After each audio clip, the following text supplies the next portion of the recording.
but Shad wins his lane, perhaps, and at least helping Boom. I think he kind of recognizes this, Savo, this point you're making was, I can't really stop this pull. Immersion at the end of the day is just too darn tanky. With Brown Boots, if he gets another bash here after the charge, he might just kill him here, to be honest. Just needs the one bash. Celery gonna try and get himself denied. That's not gonna work out here. Immersion with Boots is plenty fast, and there's the bash. We've got a Manta style that's going to be built here almost certainly on the Luna. So I see the weakness of it as well, but I thought it would be a decent game for it. Here's a nice impale, though, onto 2. Charge, though, is going to catch a couple of heroes as out comes the Wall of Illusion. Vacuum already used here is not going to be able to lock down Boom long enough, but with Laurenov here, will be able to wait for him and get a secondary kill here onto Aramis. Immersion still chasing. Yeah, he wants Celery, and so does Aine, but they do catch poor Immersion. There's the Bushwhacker to save his life. In fact, the creeps might just finish him off. He tries to charge away, but Boom will land the finishing shot. Lornoff wants to avenge his teammate. He's going up to the high ground. Doesn't have the morph just yet, but Aine is with him. Bushwhacker's available in just 1 second. Lornoff, are you gonna dive this? He has the waveform.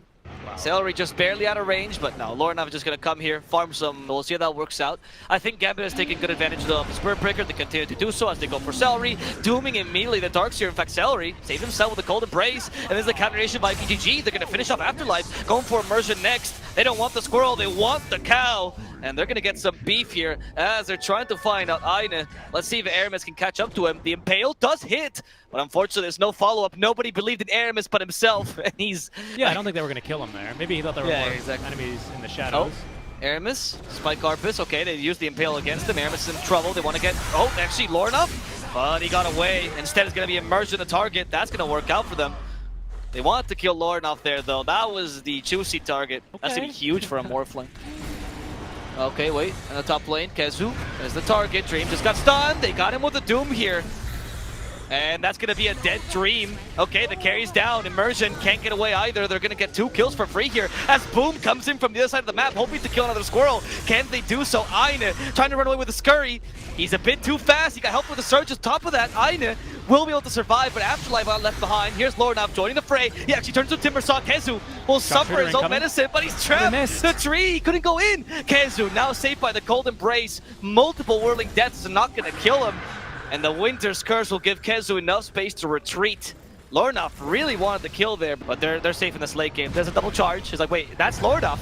And then the second charge is coming in, but oh, they cancel it because it's all the TPs. In fact, Lornoff could be in trouble. They have the Doom, they doom him. He's had to be shifted fully, but they should have enough damage now. Lornoff, where are you gonna go? He can't use his waveform, Vacuum Wall Replica, but they don't surge him in time. They actually stun the Darkseer using the Spike Carpus there, and Lornoff will die together with Afterlife. Spirit Breaker will be able to get away Immersion using that charge to safety, but VikingGG just got 2 cores for free there. Another bait there, taking advantage of Gambit's own aggression. Yeah, that was mighty aggressive out from Lornoff. To the judo strap of VikingGG, where they're just waiting for you to punish yourself. Aine, I mean, they're gonna find him easily. Aine's dead. Lornoff at the top lane was trying to kill Aramis, but Aramis will get away just in time. In fact, Dream is in trouble. Kezu's chasing after him. Dream hashtag the BKB. Boom is hasted. Okay, he TPs. That's gonna be fine. Lornoff still wants to fight this. Gets stopped by the Infernal Blade. There's no Doom this time. Celery using the Cold Embrace. They caught the poor Darkseer. I'm gonna send him to an early grave. Lornoff. Oh no. He went back in again. Yule Scepter will stop him right in his tracks. They stop a stun Lornoff. They have the Shivas this time. But he has a charge to get away. Not with the Winter's Curse. Lornoff, where's your charge? Where's your waveform now? Waveform on cooldown for 3 more seconds. Manta styling the slow. And he actually does get the waveform away to safety. Lornoff still alive. Dream came back in though. He has no such waveform. He just got doomed. He got slowed now as well. There's too much area damage. Dream is going to fall. Aine is going to join him as well. VikingGG. They're doing it with a carry Doom. They just took 3 kills because of the over-aggression of Gambit. So eager for kills, they're only fighting their own death. Yeah. I mean, they're doing it. Yeah, it didn't even take that long. They are doing it. I didn't quite catch when they started, but that's why Vikingg themselves are going for the smokes now. Oh, the scan. I say that's true to a point for sure. I think overall, like Omega late game, this should still be ASM Gambit, but I feel like double Doom is always just amazing. Lornoff does get stunned here. The Doom's gonna get dropped. Number 1. Shad has a refresher. They're just gonna leave him. Immersion's actually canceled the charge. He's gonna TP away. Shad is gonna see him leave as the Doom will take away Lornoff. Dead for 69 seconds. Okay, Lornoff stayed there.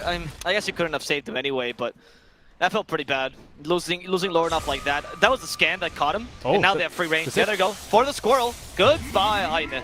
Had a ward up there. I think she should have realized, like, I'm dewarding this against a storm. I'm probably...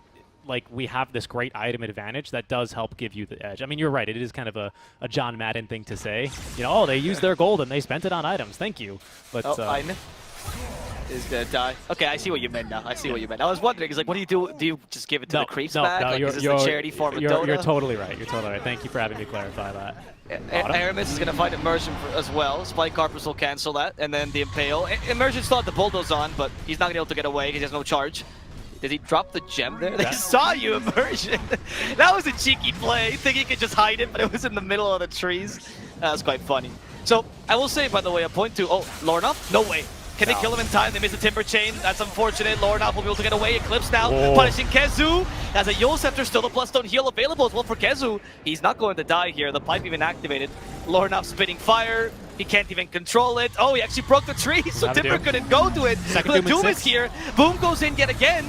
And how is he going to get away now? Vacuum Wall Replica, but Lornoff can't wait for him. He's been stunned. He's down for the count. 70 seconds down, and Winter's Curse finally comes out of Celery. He does the Cold Embrace to save himself from Lucent Beams, and they will manage to kill Aine as well with a War Stomp and a Doom. Now stopping the Darkseer. Afterlife won't be able to survive this, but it's Dream's time to shine. He wants to clean up everything VikingG's trying to do here. Wants to kill Shed first. Will accomplish this. The Spike Carpus saves Aramis, and he kills Immersion with an Impale, but Dream is still on the prowl. He wants to get at least a second kill to make this time worth it, but it seems impossible. VikingG a bit too tanky. I mentioned this earlier when we talked about map control. If they just let me, Aine, okay, just murder. Seriously, Aine is not a good game. Poor guy. Keeps getting caught out. We talked about how much the Storm counters the Squirrel. Yep. It's been notorious.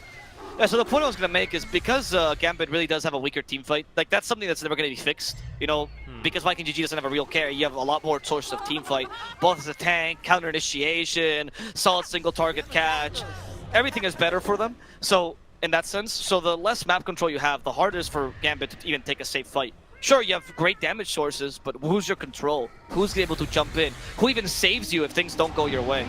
Well, they're going to try and make a play on the Celery. There's the double charge, and they have immediately blown it up, but they've actually got Lornoff able to at least get off the Manta style to back away. They've got Kezu stuck onto the high ground. Not for long, though. Timber Train's back down as Afterlife doomed up, cannot escape here. Immersion trying to charge back onto Aramis. He's going to be on the cliff where he's killed off. 3 dead. That is a dieback, I want to say, on at least the Darkseer. Well, that sucks for Vikings. No, they don't bounce when you give it to other people. It just bounce on it. Not anymore. That used to be a thing. It's no longer a thing. Yep. It is really strong, actually. For sure. Yeah, I think the Scotty, in retrospect, probably was a bit better here for our Luna. Yeah. As there's Boom going hunting. Is that the Squirrel? No, it's actually the Darkseer. He's just blown up by Afterlife. That's going to make pushing these barracks a bit easier. Equally as killable. Yeah. Both heroes that like to scurry away. Yeah, Darkseer, I guess, scurries, not because he wants to. Can you imagine if you surged Darkseer and he started running on 4 legs? That's how he gets faster. It's like a nightmare fuel right there. That would be a little scary, yeah, especially with his purple head.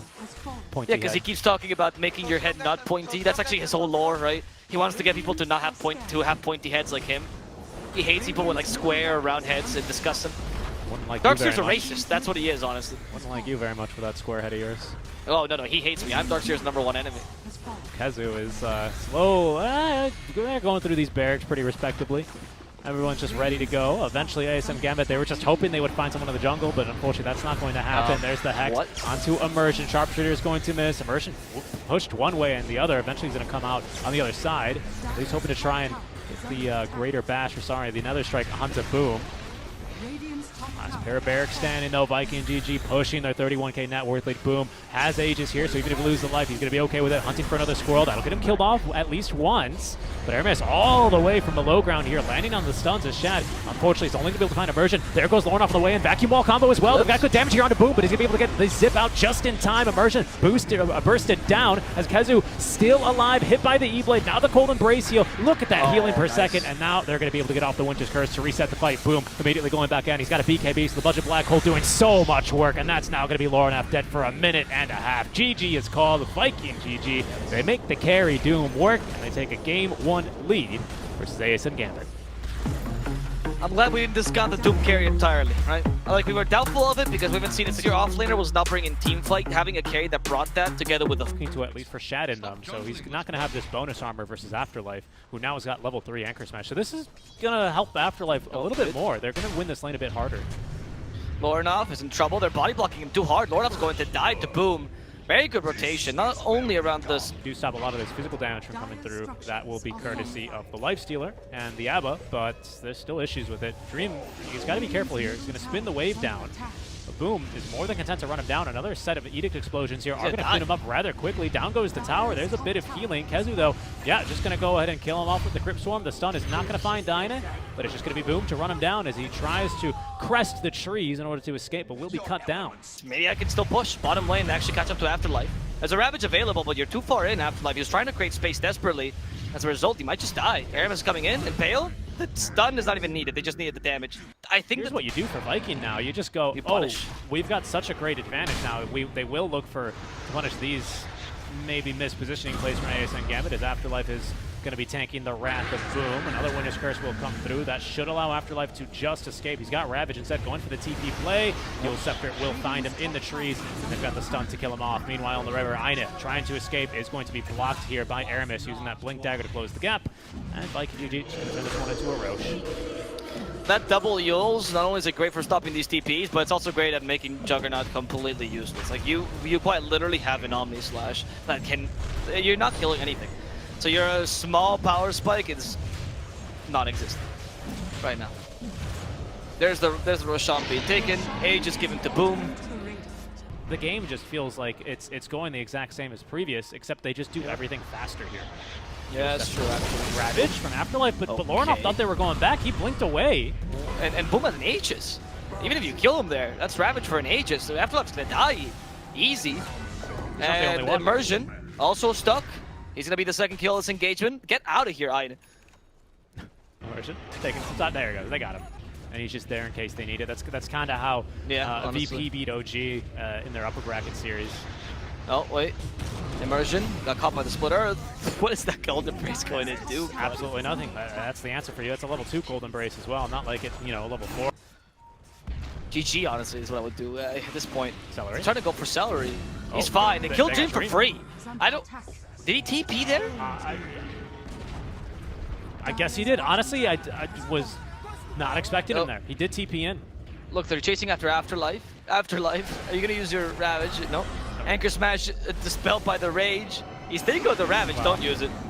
Now they're going to stop him.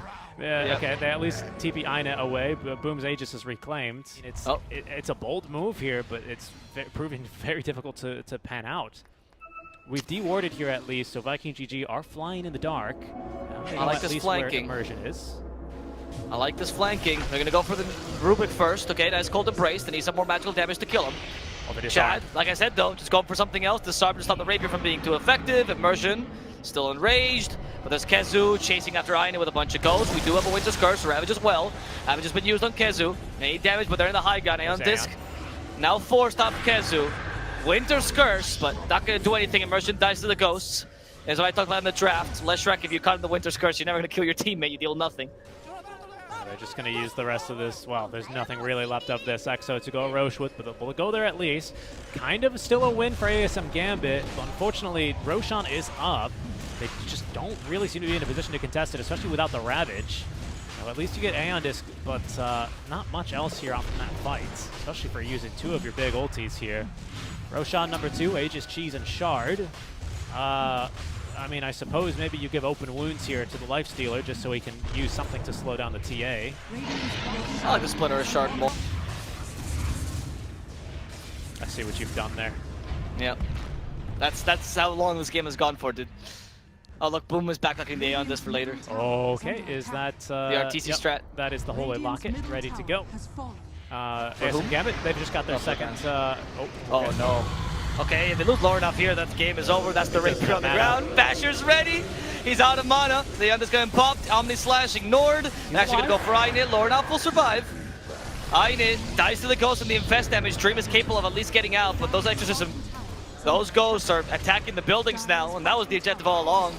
If you couldn't kill Lornov, just murder the buildings, they can't run away. Chat keeping Aine at bay with the open wounds. Kezu doing the same, positioning him appropriately. With a Ravage unavailable due to the silence. Afterlife goes in. Ravage in the backlines, but we have so much save. Yeah. And Afterlife's Ravage just got immediately cancelled. Dream wanted to join, but it was useless. They actually killed Aine instead. GG. 16-0. 16-0. Okay. I think this is perhaps maybe the fourth game this patch where we've had just complete domination in